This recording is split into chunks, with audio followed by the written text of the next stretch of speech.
Let's talk about aerobic training. Okay, so I don't know if this is my favorite lecture that we do, but it's one of my absolute favorite lectures. So when I say aerobic training, what pops into your head? Marathon. Marathon, oxidative phosphorylation. That's oddly specific, but okay. No, that was better. Anything else? Running, walking, biking, Peloton, I don't know, something like that. Nothing else say? It should, okay? As long as we're not saying resistance training, we're good. Okay, we're good. Why do we train? Why should we aerobically train? There are many acceptable answers. To increase VO2. Okay, to increase VO2 max. Great.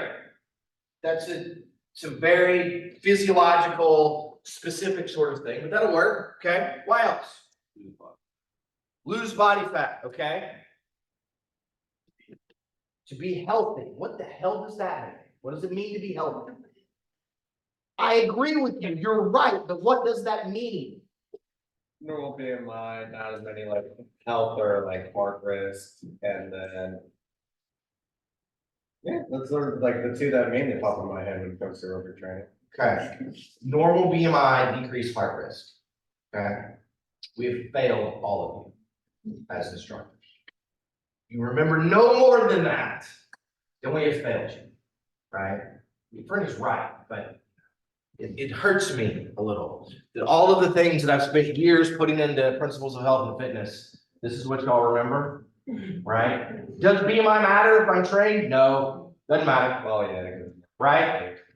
50% reduction. I see. I'm on a thing now. 50% reduction in all-cause mortality, regardless of BMI, if you meet the physical activity guidelines, right? So that's good. It's not just cardiovascular disease, right? It's type 2 diabetes, it's certain kinds of cancer. Once your lungs are fucked, you're kind of fucked. I'm sorry. That's hard. Lungs are like the nervous system. They don't regenerate very well, which is why lung cancer, bad news. Okay. Sorry, don't smoke. Probably don't vape. Okay. Guys, listen to the ladies vape. What is it when we talk about this? Guys, how many of you do something that involves nicotine? Vape, stupid like pouches, those kind of things, right? We cannot find men to test in our lab for a study that are college age that don't do some kind of nicotine. It's wild. I do not understand.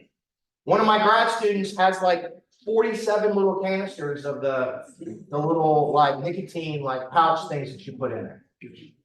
So anyway, some of y'all probably know Goon. We give Goon a hard time on all of that. It's wild. Okay, I'm sorry, Brittany, you had your hand up, and I just got off on a whole tangent. Sorry.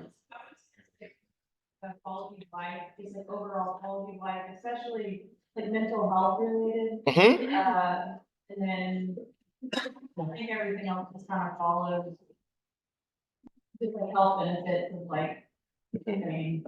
No, you're right. Okay. Mental health benefits, although we had argued that we get the same benefits from resistance training. It's a little bit different. Okay.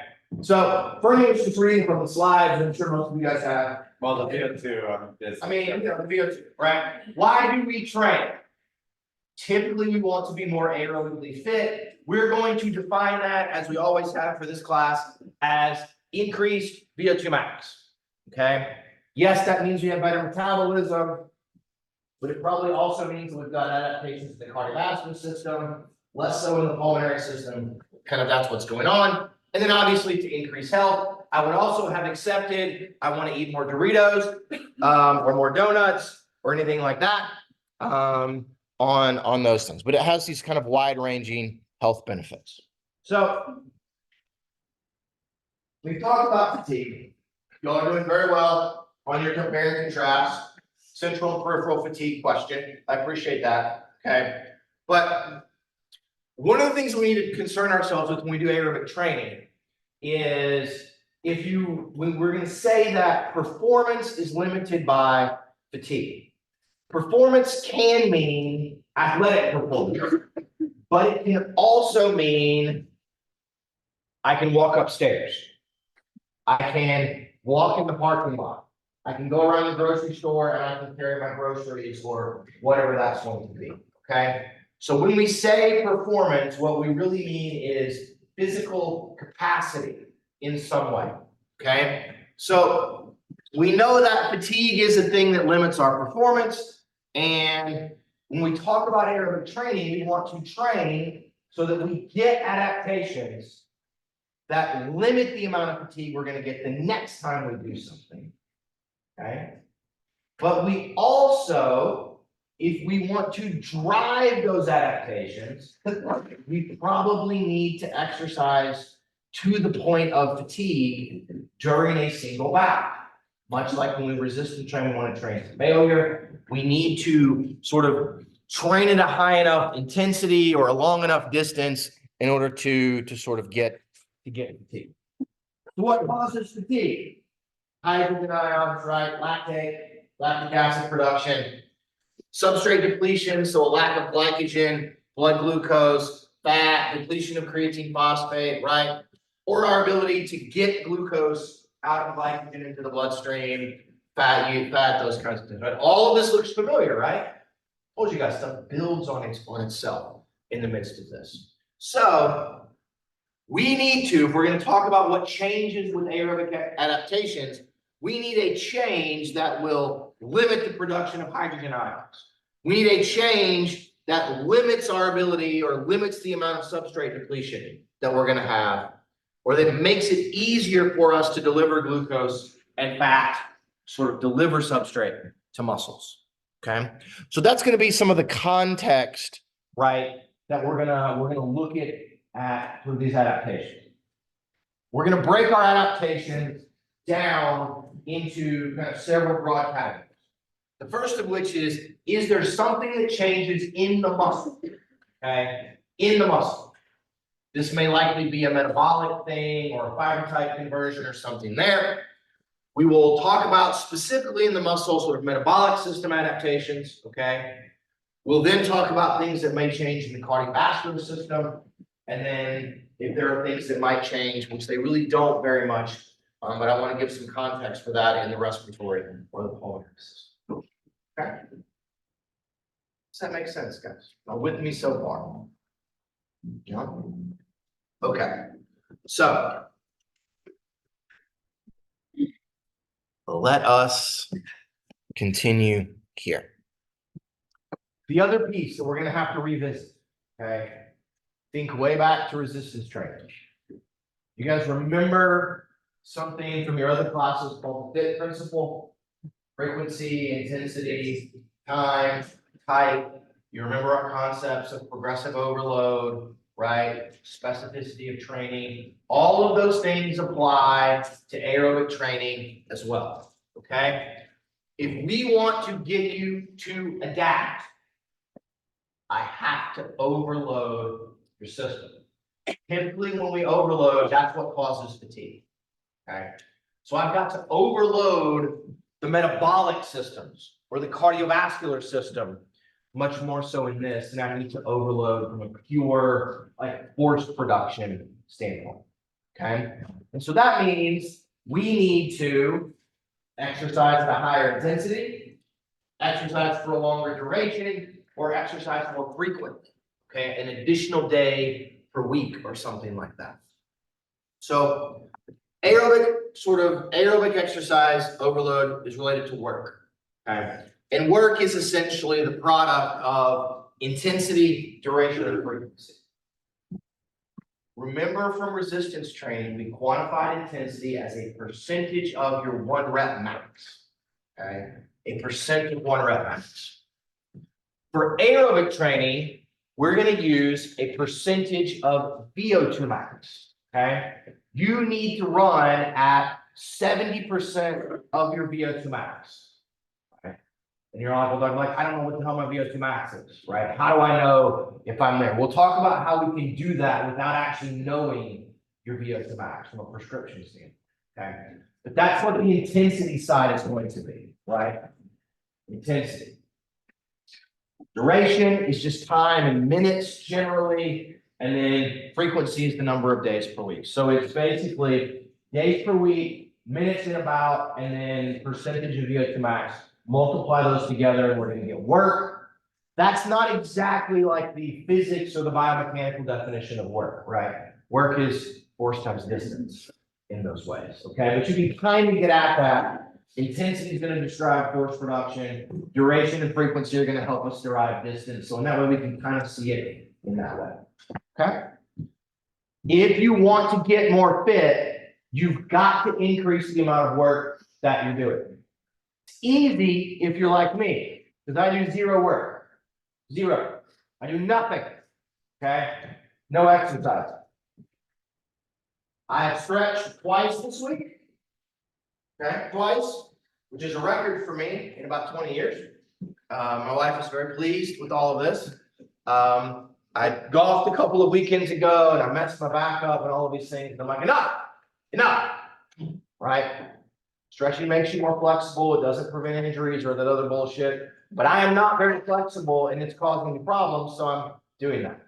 So I was about to say, did you tell us at the beginning of the year that stretching does nothing for us? it does. Yeah. It just makes you more flexible. I need to be more flexible, right? Like this. Oh, that's about all I got. Oh, wow. Yeah. Okay. Some of you are like, that's not bad. It's fine. Probably It's still fine. better, you're still better than my brother. Okay. So I've done that. I trick it though before I stretch. I have a mat and it has a bunch of little plastic things on it that are like little, they're like little nails. And I lay on this mat and it just barely like sort of kind of minorly hurts. It's a great stress reliever. I bought it during COVID. It's not exactly like acupuncture in that way, but you do all of that and it kind of hurts a little bit, right? And I'm a pain expert, and so you sort of crank down your sensitivity to pain, you kind of crank all the other stuff. So I do that, and then I stretch a little bit, because then when it hurts when I stretch, it doesn't bother me quite so much. Anyway, I don't know why I felt the need to tell you guys that. I think it was in the context of I do nothing, I've begun to like stretch. Although we did ride our bikes this weekend, for the first time ever, in a long time. Because Ellis, I really got to ride a bike with no child on the back for the first time in like 5 years. We bought an e-bike, so because Ellis is too fucking big, and she can't ride behind me anymore. Like she's too big for the seat, which is supposed to be made for kids to go through like 7, right? But she's a giant. So we bought an e-bike, which was that's a fairly significant purchase. But she had a play date, and so we got to go and like bike her over to the house of where she was going, and then ride around for an hour before we went back and got her. So I got to ride my bike, so that was nice. So I guess I've been doing something. Okay, but for you guys, you got to do more. Okay, you all walk around on campus a lot. You got to walk farther, or you got to walk up the steps. Right, go to the blender and just walk up the steps. Clear all 11 floors. Okay, go back to the freshman dorms. Up, down. Do it. It's good for you. Okay, or if you jog faster. If you jog farther. Okay, if you do 2 days per week, do 3. If you do 3, do 4. If you do 5, that's fine. Don't need to do more than 5. And Sorry. if you do 6, If you do 6, stop. Take a day off. that's what I tried. But Okay, we'll get into that in a little bit. Okay, so of the things that you can change to improve your VO2 max, okay, the single most important thing, and this is where people miss, okay, just like with resistance training, the single most important thing you should do when you go for a bout is you need to increase the intensity. Okay, you got to go hard. I'm sorry. If it's easy, make it hard. That's the single biggest driver of metabolic adaptations and cardiovascular system adaptations. Okay, because when intensity goes up, ATP production or need goes up, which makes the mitochondria work harder, which makes the heart work harder to be able to deliver blood flow and cardiac output to the muscles. Okay, if you're used to walking, walk fast. If you're used to jogging, jog a little bit faster. Okay, or get on the treadmill and make the incline go up a little bit. But that's the biggest thing. Most of us, I'm barely into this because I'm so freaking untrained right now. Most of you guys need to be somewhere north of 50% of VO2 max, right? For a lot of you guys, walking is not going to be a sufficient stimulus to increase your VO2 max. If you walk, you'll get better at walking. If you walk fast, you'll get better at walking fast. If you walk for a long period of time, you'll get better at walking for a long period of time, but you all are probably already fit enough that walking is not going to be sufficient. For my mom, walking would be sufficient to increase her VO2 max. Likely for your grandparents, walking is going to be sufficient for some of them to increase their VO2 max, okay? So it needs to be there. So you've got to push intensity. After that, duration matters up to a point, frequency matters up to a point. Duration matters up to about 40% or 45, about 40 minutes of exercise. After 40 minutes of exercise, science tells us there's really no further increases in VO2 max than doing 50 minutes or an hour in each bout, okay? So do 40 minutes, but go hard, okay? The same thing from a frequency standpoint, up to about 5 days per week. A 6th and a 7th day don't really get us much else. They don't get us much else, okay? I am not a distance training coach, but based upon the science, I think we can make a very reasonable argument that most of our distance runners, sorry, Bernie, train too much, right? They train too much. Take a day off. Rest is important, okay? Rest is important. Bernie, you know, the woman that runs, she runs 10,000 meters in Florida. Yeah. Right? She's broken like every record, like every time she goes out to run. She runs like 3 days per week. Yeah. Okay, that's all she does. I mean, she does some other training things on some other days, but she doesn't run 7 days per week. She doesn't run 1,000 miles in a week or 100 miles in a week when the race is a mile, right? So From what I heard, that like other than her running days, she'll do like cross training days. she So cross trains, she bikes, she does some other things. But I think it's fascinating to understand you don't have to just run all the time to do these things. Okay. All right. So in order to overload, okay, we need to tax the metabolic system, which means we have to have lots of ATP production requirements. So that's higher force. More muscle needs to be used. So running better than biking. Okay. Use as much muscle as you can. Generate as much force as you can maintain for a while you do that. So jogging is good. Jogging fast is a little bit better. That taxes the mitochondria. That increases respiratory rates and death. Okay. That increases heart rate.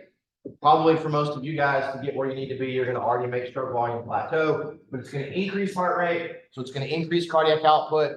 It's going to lead to vasodilation in these areas, which is going to help us stimulate the formation of new capillaries. Okay. So we've got to overload. Rhythmic, large muscle group movements. Okay. 50 to 100% of VO2 max, 20 to 45 minutes, 3 to 5 days per week. How many of you guys get this? How many of you guys get some kind of jog to somewhere that lasts 20 minutes-ish, at least 3 days per week? Okay. Okay. I'm gonna get 2 days. Y'all get 2 days? A couple of y'all are getting 2 days. Some of y'all are like, no, man, I just lift weights. All I do. I do none. Where my nuns at? From here, me, none, nobody's with me, it's fine. Okay, this is where we want to be, guys. Biking, running, walking, elliptical's fine. Elliptical's fine. You got to go pretty hard on the elliptical to do things. Stairmaster works. Sideways Stairmaster, I'm not so sure. You guys have probably done this, or you see the people, they're on the Stairmaster going sideways like this. I'm like, I don't know what they're doing. What are we doing? More just asking, but basically kind of. Right? It's kind of like doing this, right? This will make my love handles go away. No. Why not? Okay. I don't know. I see people do that. I don't understand. right? I mean, it's good for your adductors and abductors, I guess, to cross over and do things, but I'm flexible. Okay, total work is the key. Increased total work as your fitness improves. Just like with resistance training, we have to progressively overload. Okay, as you guys will see, within a couple of weeks, we will see adaptations. Okay, things will change and it will get easier. We will denote that it is easier by it will feel easier. Your heart rate will not increase as much. Okay. Your muscles will not burn as much because there will be less lactic acid production if there wasn't any to begin with. When that happens, you got to push forward again. Okay. And we'll talk about how we monitor all of that in a minute. Y'all with me so far? Okay. All right. Let's talk about adaptation. In the muscle, what would be something that we would need to change to prevent fatigue? In the muscle, In the muscle, more mitochondria. I agree. Why? More. You get more oxygen extraction. Why would oxygen extraction be good? Prevent lactate. Why is oxygen in mitochondria going to prevent lactate? Okay, we're close. Like- Help her out. when you keep it in a more aerobic pathway rather than anaerobic. Gotcha. When I use oxygen in mitochondria, I put more pyruvate there, less can go to lactic acid. Okay? So a muscle-specific adaptation could be more mitochondria to limit lactic acid formation. Great. What else? Anybody else? Actinomycin for thinking? No, you can't do it. Lily? Oh, 2x to 2a. Okay, so fiber type conversion. How would that help? You're 100% right, but how would that?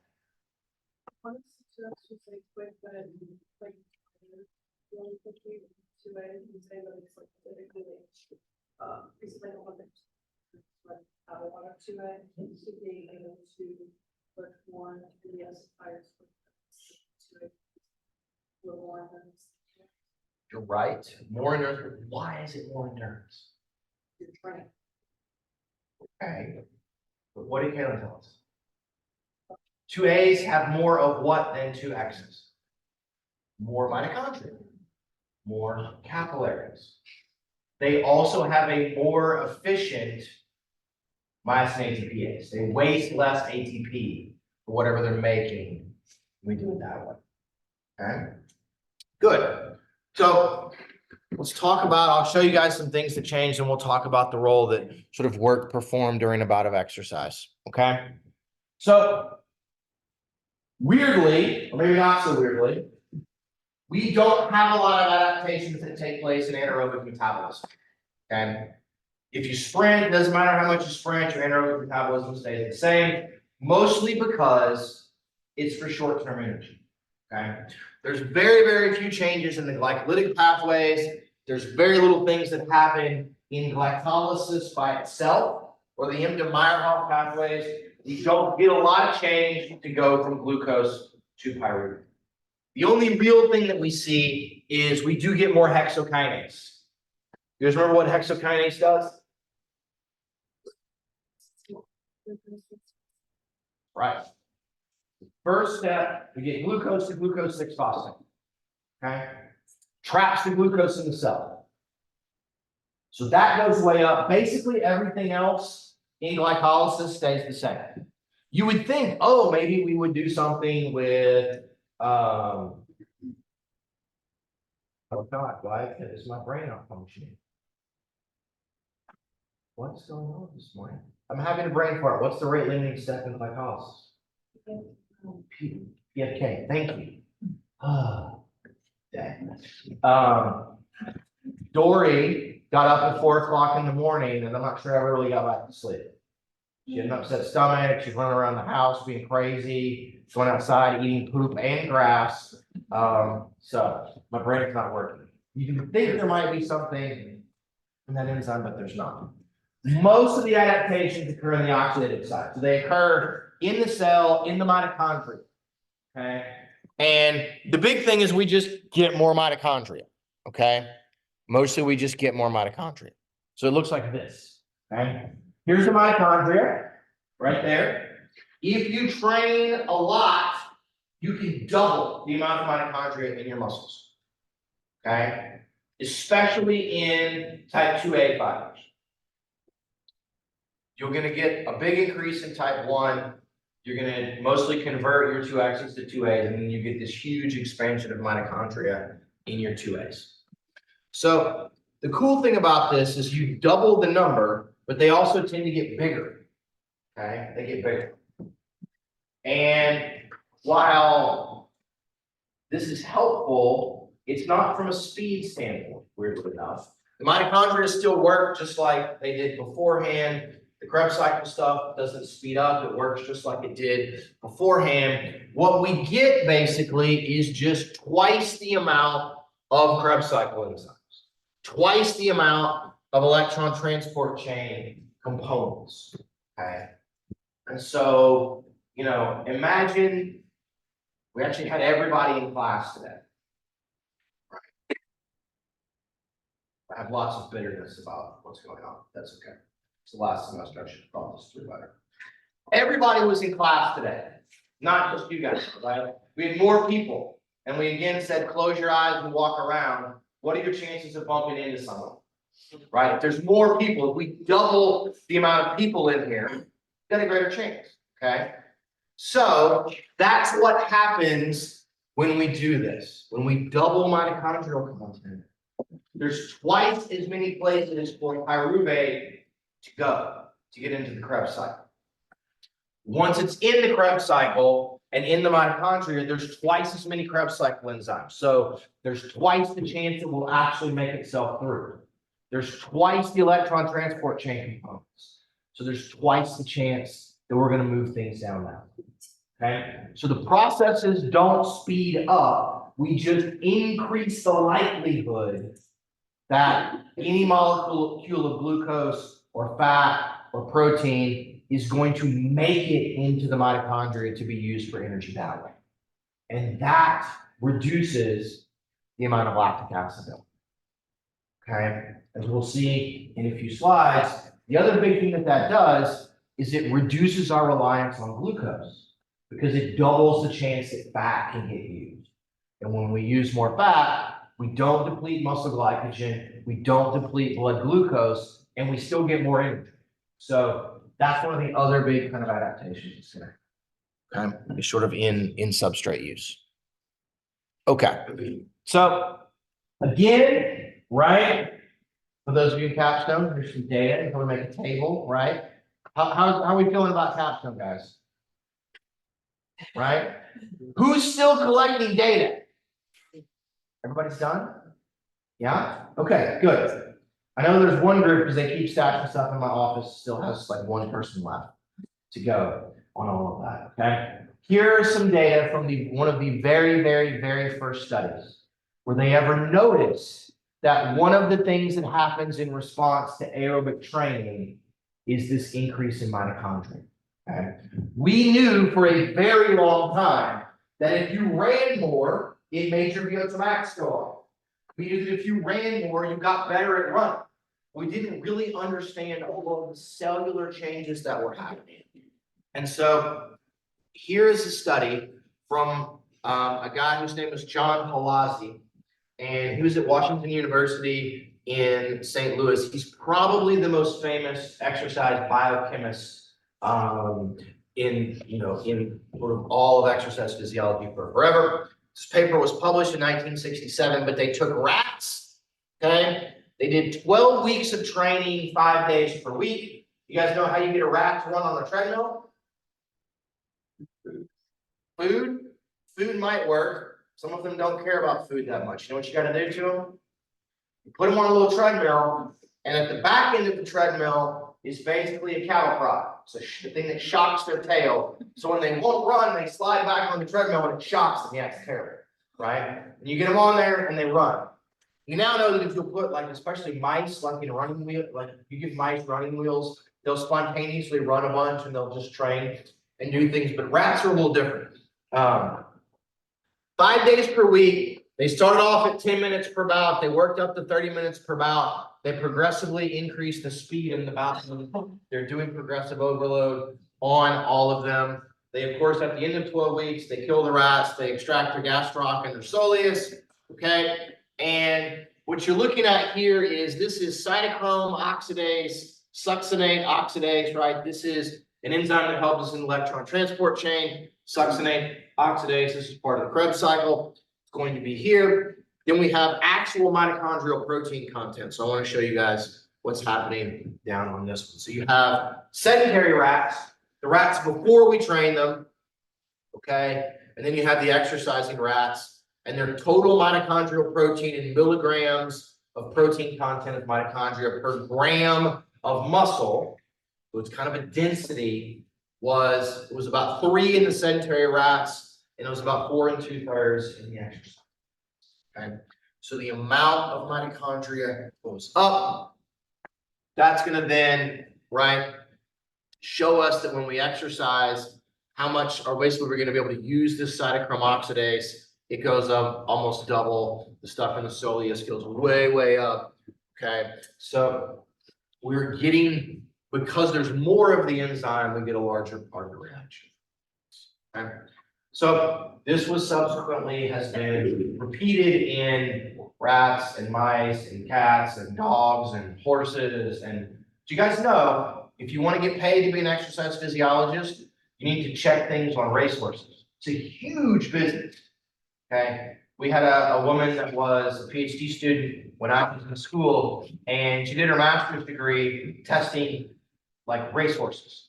They do VO2 max testing on a horse, right? They measure lactate production in the horses. They have this giant freaking treadmill, and the horse runs on the treadmill and does things. So as we approach in 2 weeks, right, Kentucky Derby, right?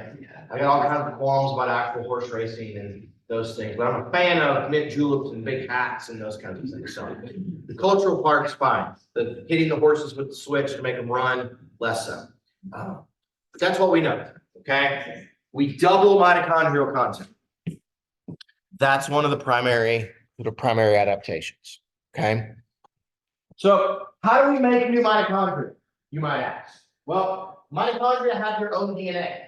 So we've talked about this, okay? They have their own DNA, so we have to send a signal to those mitochondria to turn on their DNA and get them to replicate themselves, okay? So, and what is it that we know about exercise that's going to stimulate that particular thing? What we need to turn on is a sort of signaling molecule that is called peroxisome proliferator activated receptor gamma coactivator. You don't have to know. It's just abbreviated as PGC1 alpha.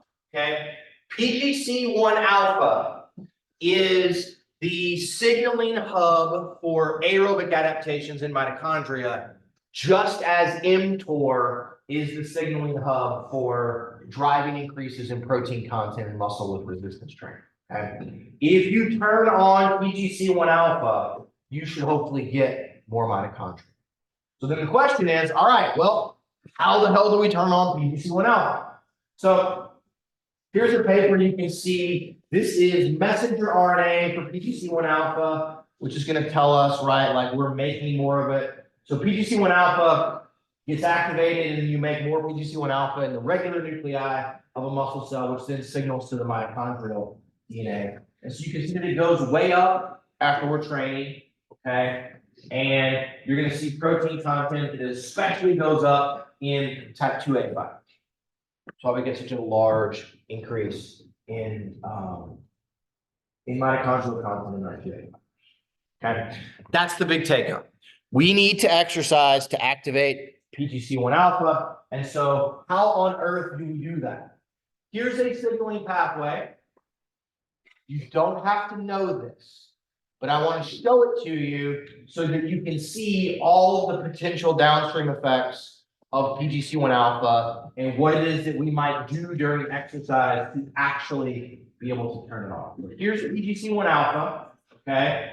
When it gets turned on, it turns on all of these other sort of alphabet soup things that eventually then lead to the production of more mitochondria, okay?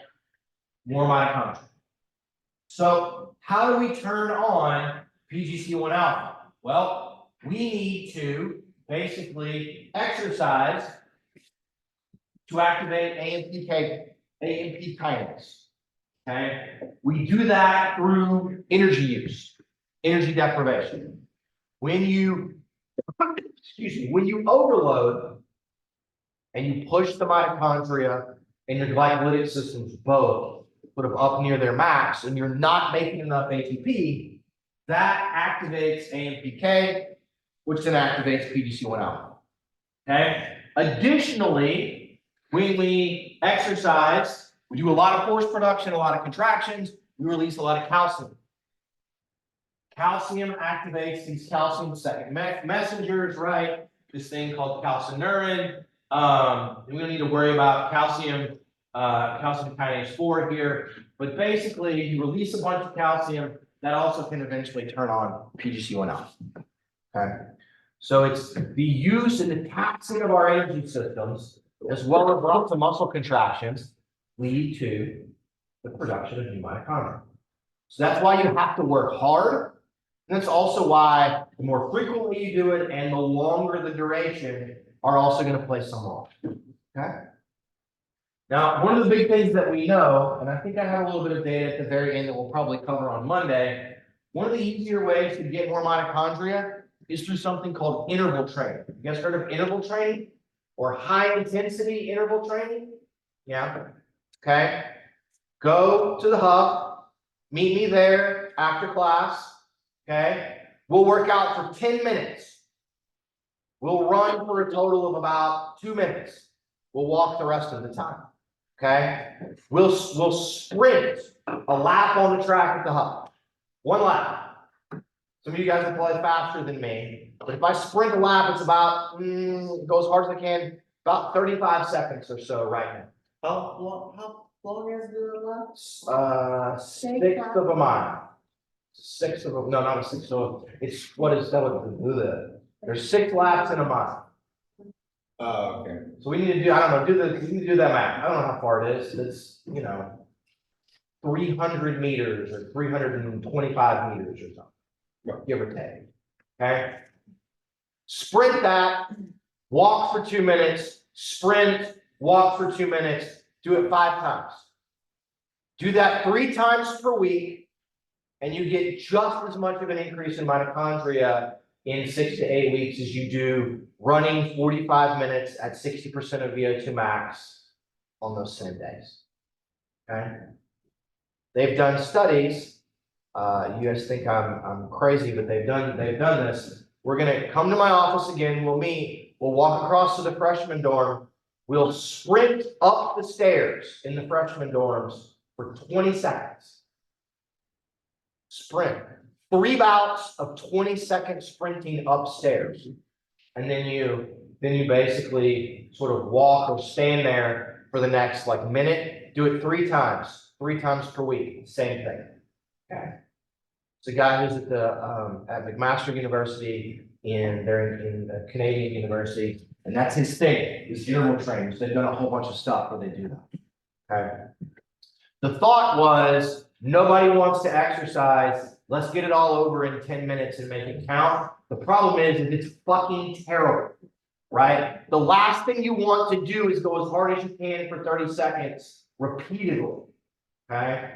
Repeatedly. Nobody comes back for the second day of doing it. Okay. Nobody comes back. Right. So that's why when you do it at CrossFit, you need 30 people to be there to suffer with you and help you come back and do it again.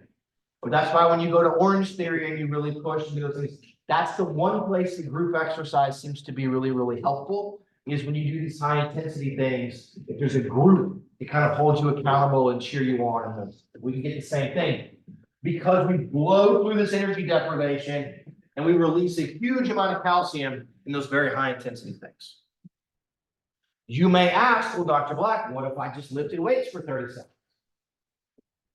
Maybe, okay, maybe.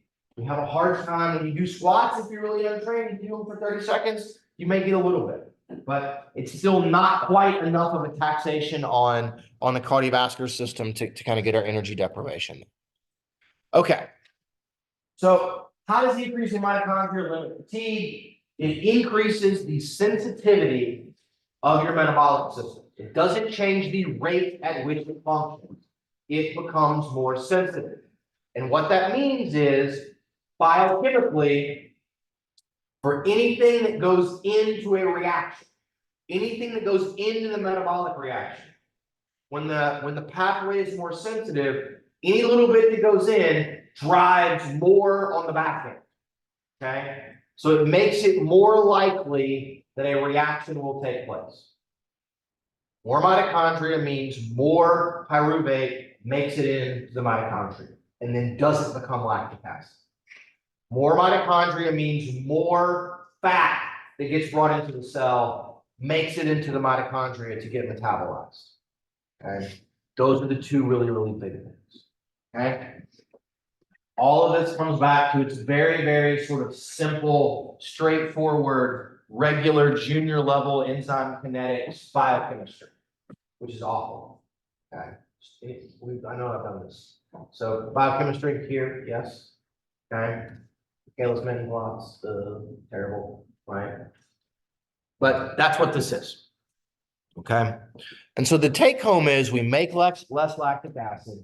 We use less blood glucose, we use less muscle glycogen, and therefore we prevent both central and peripheral fatigue by doing those two things. Okay. The other big adaptation at the muscle, and you can debate if it's a muscle adaptation or a cardiovascular system adaptation, it kind of sits at that intersection point, is you get more capillaries. Okay. You make more capillaries. They branch off, and you have a larger network of capillaries that surround the individual muscle fibers. And it functions in the same way. Because of that, you can put more oxygen, more glucose, more free fatty acids, more hormones, more anything that's in the blood in close proximity to a muscle fiber, which increases the chances that that stuff is going to be able to kind of move its way in. Right? So that allows more blood flow to and from muscles. This limits fatigue primarily by decreasing what we call diffusion distance. Okay? Diffusion distance. Imagine that this whole room, okay, is a muscle fiber, right? Y'all are all sitting in a muscle fiber. You guys are mitochondria sitting in a muscle fiber, okay? Right here is the membrane of the muscle, and this is the capillary, and I'm a molecule of oxygen, and I'm floating by, and what needs to happen is I need to go out of the capillary, across, and into where you guys are so I can make contact with you all that are mitochondria and do those things, okay? If I need to get to the very back of the room, that's a long distance that I have to cover. That's going to take a lot of time, right? In that time, we might be running sort of glycolysis over there. If rather than one capillary here, there were like 12 capillaries, right? This aisle is a capillary. This aisle over here is a capillary. There's one running right down the middle. Then we can put more blood and therefore more oxygen and fat and glucose closer to the spots in the cells that we need them. Okay? And so by reducing the distance that stuff must travel when it diffuses, we can help reactions go faster. We can help ensure that we've got an adequate supply of oxygen and nutrients for those mitochondria. Okay? The secondary thing that it does, okay, is it slows down blood flow. If there are more pathways and more places for the blood to move through, then that slows down how quickly the blood is moving by. Okay? how quickly it's moving by. So by slowing it down, we buy some time. We literally buy some time, okay? That gives us more time for oxygen and CO2 to move in and out of those capillaries. It gives us more time for free fatty acids and glucose to move in and out of those capillaries, okay? Just imagine, right? You know, y'all probably never did this. Y'all know what y'all realize that like there are printed papers? Y'all know there's papers like this thing, like you can get like the, I don't know, whatever Norman's paper is. Oh, newspaper. Like, do they print the OU Daily anymore, or you can actually get a print version, or is it just online? Can you get it? Okay. So back in the dark ages, again, there were no online papers. If you wanted a paper, some poor, like teenager would drive by on their bike and throw the physical paper into your driveway. And then you come out in the morning and get the paper and read the paper and do all of this. Okay. And so I had a point. Sorry, I totally lost it. Slowing down blood flow. You got stuck in the dark age. I got stuck in the dark ages again. I don't even know what the hell was I going for? It was something about like it. Oh, okay. So I remember now.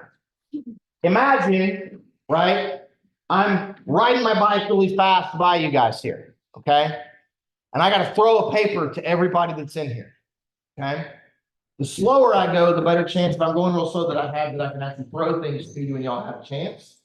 The papers in this instance are the oxygen molecules. But if I'm just sprinting by and I'm like, okay, bye, just a less amount of time to be able to hand out a paper. I don't know, that was a torture analogy. Yeah. It's fine. I don't know, I'm not doing it today. Okay. We also have a greater ability to remove lactic acid and buffer hydrogen and those things. Okay. So more capillaries is good. I told you guys in the last slide, if we want mitochondria, interval training is really good for mitochondria. It's somewhat less good for capillaries. Okay. You can get the mitochondrial adaptations from interval training, but you get a little bit of capillary adaptation, but you're going to get a better capillary adaptation if you do some kind of longer term stuff. We don't really understand why, but that's kind of how that goes. We probably shouldn't just interval train all the time if we want to maximize adaptations. Okay, so the combination, okay, the combination of more capillaries and more mitochondria leads to an increase in lactate threshold. Okay. And this increase in lactate threshold is going to present in two ways. Okay. In two ways. Remember, lactate threshold represents an exercise intensity. It's an amount of force production or an amount of work that can be done above which we start making more and more lactic acid. Okay. When we have more mitochondria, when you have more capillaries, the absolute amount of work that you can do before you start making lactic acid or more and more lactic acid increases. Okay. So I can run at 6 miles an hour, but at 6.1, I'm over lactate threshold. Okay. When you're better trained, it goes, threshold stops being at 6 and it goes to 7 or 7.5 or 8 miles an hour. Okay. The other thing that it does, though, remember that we often will express lactate threshold as an intensity as a percentage of your VO2 max. Lactate threshold occurs at 60 or 65 or 70% of VO2 max. Well, as capillary and mitochondria go up, so does your VO2 max. Okay. And a lot of times what we will see is that lactate threshold expressed as a percent of max also goes up. So rather than occurring at 70% of VO2 max, it now occurs at 80% of VO2 max.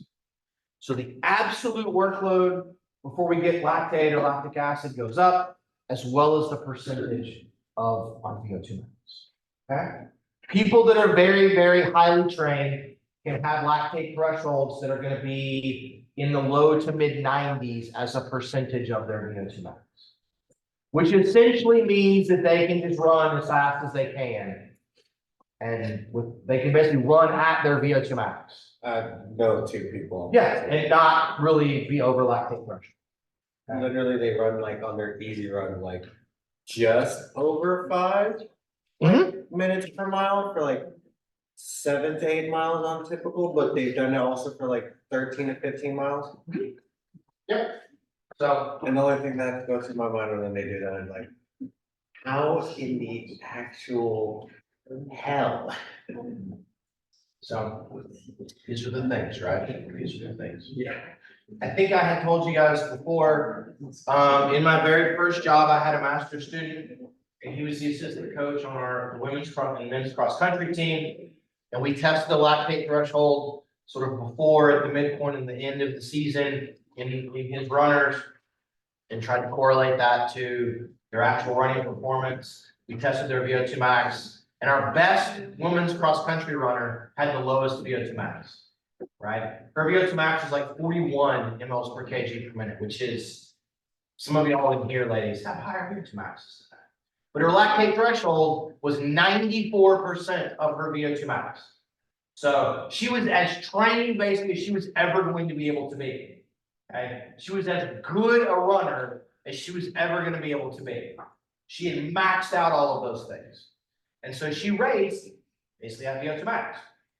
We had other women on the team who had VO2 maxes in the mid to high 50s, but their lactate threshold was like 70% of VO2 max. So they had a lot more range to be able to improve and go up in that way. So those are the things that we're going to talk about, okay?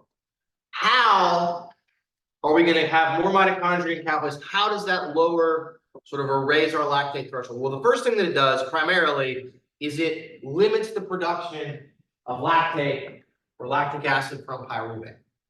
We have more mitochondria, so infinitely more pyruvate goes into the mitochondria than needs to be sort of get backed up and get turned into lactic acid. Okay. Another thing that happens, and we're not going to talk much about all of this, is as you become more trained, at any given sort of work rate, you release less epinephrine and norepinephrine during that bout of exercise. In that way, we can argue it becomes somewhat less stressful to you. Okay, so by releasing less epinephrine and norepinephrine, then we get a little bit less glycogen breakdown. Okay, and so I know you're going to think, but if we need that glucose to go into the mitochondria, yes, we need that epinephrine and norepinephrine to break down fat, yes, but we think that by sort of lowering catecholamines, we're going to drive a little bit less stuff going that direction. Okay, and they do things, they will take, they've done research, they take trained people, they figure out how much of a blunted catecholamine response they're getting, and then we basically just inject people with epinephrine and norepinephrine to get them back to where they were beforehand, and it lowers their lactate pressure. So we know that it plays a role, but we don't fully understand. The other thing that happens is, remember, lactate threshold is this balance point between making lactic acid and our ability to remove it out of the blood and buffer it and things. Pardon? Shuttle. So to shuttle. So by having more mitochondria and more capillaries, it increases my capacity to shuttle lactate. And so more blood flow to working muscles to remove it, more blood flow to other working muscles to take it in, right? And then we've got more capillaries, so that's going to help us out. So we make less, we also can remove more. That helps us to raise lactate. Okay.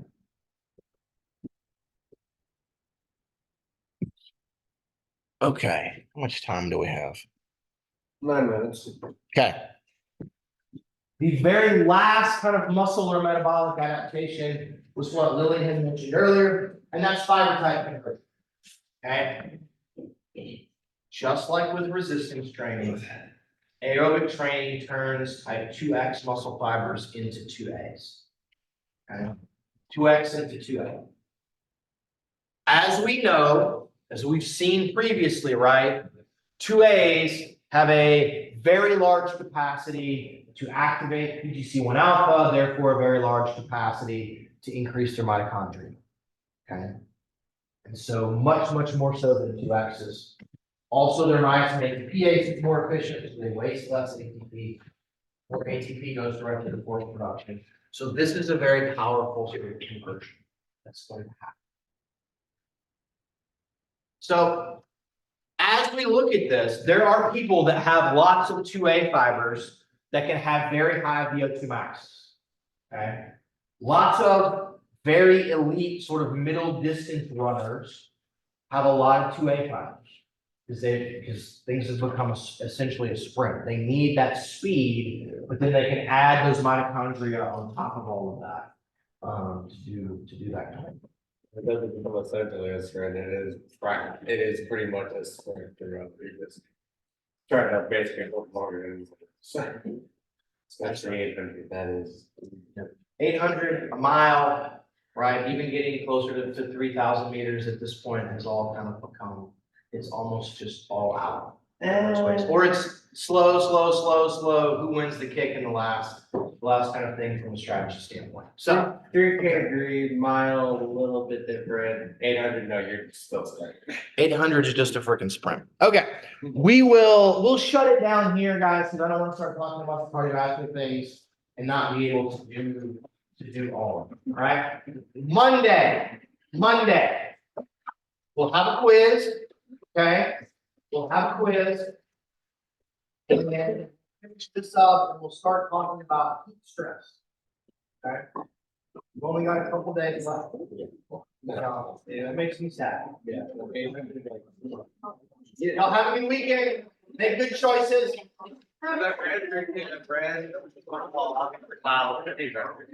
Like, see, without, I see their house. Like, when you're. I'm talking like, it's not getting close up. So I come back and it's those pieces, as I do it.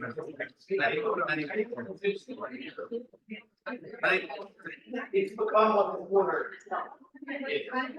It's hard to go, however. I take it on it.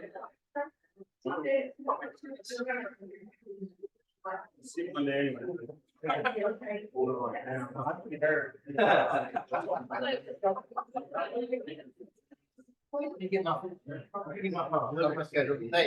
can come by this afternoon, you can come by tomorrow, like whatever's gonna be okay for you.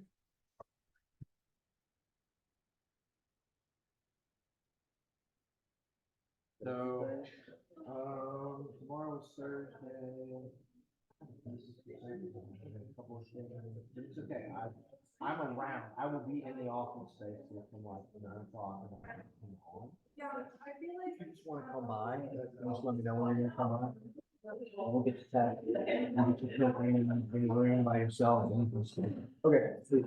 For tomorrow morning around 9. Yeah, all right, I'll be there. Thank you. Very good, bud. And, Hello.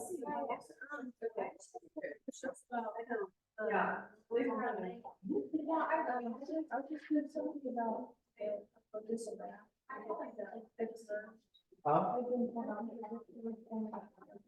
Right, so that's the oxyhemoglobin association curve. You guys don't have, it's in there, but you don't have to know. Okay. What it's trying to show is the ability of oxygen to go onto and come off in the red blood cells based upon the relative sort of saturation that we have of that hemoglobin. And so what it's showing, right, is that at very low saturation points on hemoglobin, oxygen is really going to try to jump on. When hemoglobin is super saturated, then there's a little bit less affinity in that way. But the big thing that happens when we exercise, the whole curve shifts to the right, which means it's easier to load and unload oxygen on hemoglobin. And so that's a good thing for exercise. It's easier to get on the lungs, it's easier to get off. But I'm not going to ask you guys to draw the curve. I'm not going to ask you guys to go like, where is it steep and where is it flat or anything else. It's just in there because it's a thing that you guys will like. Okay, and then do we need to know the phase 1 and phase 2? Yes, those are important. Okay. Phase 1 is sort of an anticipatory thing that's driven by body position, proprioception, stuff like that. And then it happens almost immediately on starting to do everything. Phase 2 That's most of the stuff that's driven by the accumulation of carbon dioxide.